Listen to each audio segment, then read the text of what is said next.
Is It My Fault, Mummy is a heartbreaking foster care memoir from Maggie Hartley. This tells the story of a little girl called Paris who is found wandering the streets. She's 5 years old. She's wandering the streets at night. Her feet are filthy. And to make things worse, she either doesn't tell the police her full name or where she lives, or she's unable to because she doesn't know that information. So Maggie has to look after this little girl, and there's no idea about where she came from or why she was wandering the streets. And to make it worse, she keeps asking for her baby. And to me, I think it was very negligent for neither the police nor social services to question whether this was a real baby or not. And as soon as she said, I need my baby or I want my baby, I didn't think she was talking about a doll, given that foster carers, social services, deal with a lot of children who take the role of carer when they shouldn't. I found it very unusual that nobody even questioned whether this was a real baby or not. But let's hope that for the sake of the story, the narrative was altered and that wasn't the case. But I won't say any more than that. But let's just say there's a young baby out there, which I thought was very, very obvious. But we don't know where this baby is. And that's obviously a massive issue. And I can't even imagine what it would be like to be involved in that situation where you've got a little 5-year-old girl who's clearly been neglected because she's out on her own in the middle of the night, and potentially a baby who's been neglected, but you don't know where that baby is. So how can you help it? That must be an impossibly heartbreaking situation to be in, because really it's a race against the clock. But if you don't know where you're racing to, that's going to be really difficult. So I found this to be really emotional and really intense from the very beginning.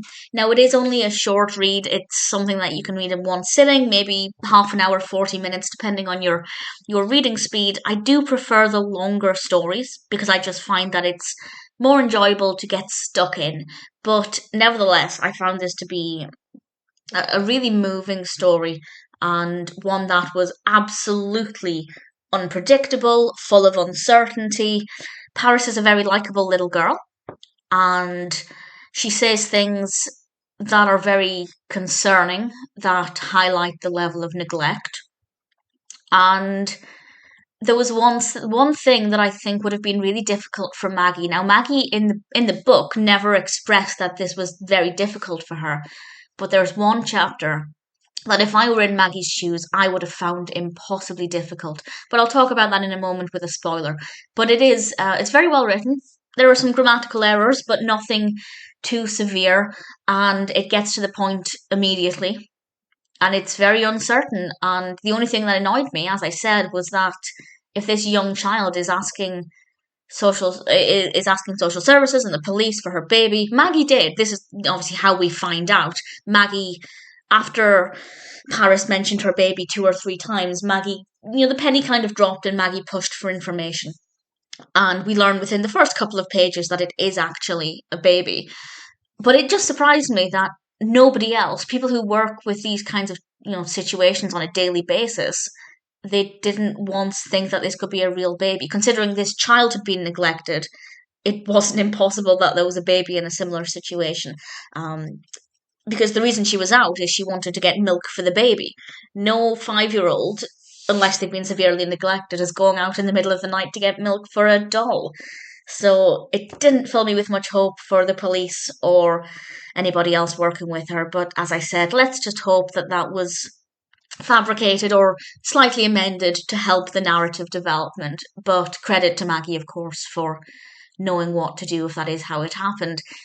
Really enjoyable in terms of seeing people helping her, and obviously once the ball got rolling, everybody was rallying around to do what was right for her, to help her work out what was going on with her life and to help her come to terms with certain things that were happening. And that was obviously really beautiful to read, but also really heartbreaking, because grown-ups should never have to have certain conversations with children about the results of neglect. But it's great to see that when they do, things are handled sensitively and in ways that are, I think, the best possible outcomes in the worst possible situations. But I don't want to say any more than that. But I will say, with a spoiler, the one bit that I would have found really impossible. So this is a big spoiler for something that happens, and this is the last thing I have to say about it. Other than that, I definitely recommend it. The bit that I would have found impossible is when they took Paris to visit her mother in the prison. And I think, at least based on what was written in the book, Maggie handled it very well. But I don't know if I would have been able to sit there with the mother, knowing the level of neglect and the problems she had caused, and just how much of a bad person she was. I don't know if I would have been able to hold my tongue. And it just would have been a really difficult situation. But if you're a foster carer, I guess it's a situation you have to deal with. It's a good read. It's an emotional read. While I do prefer the longer books, I think, if this had been a longer story, I think it would have been dragging its heels. It would have been, dragging it out, and it wouldn't have made sense to be longer. It was perfect for the length that it was. Definitely worth reading if you've read Maggie Hartley's books before. It's not a bad one to start with if you haven't, but it is quite atypical in terms of the kinds of things we get from Maggie, and how she can work with children and improve their situations. Because this is a short space of time, there's not as much of that. But ultimately, I'd say it's one that's still definitely worth reading.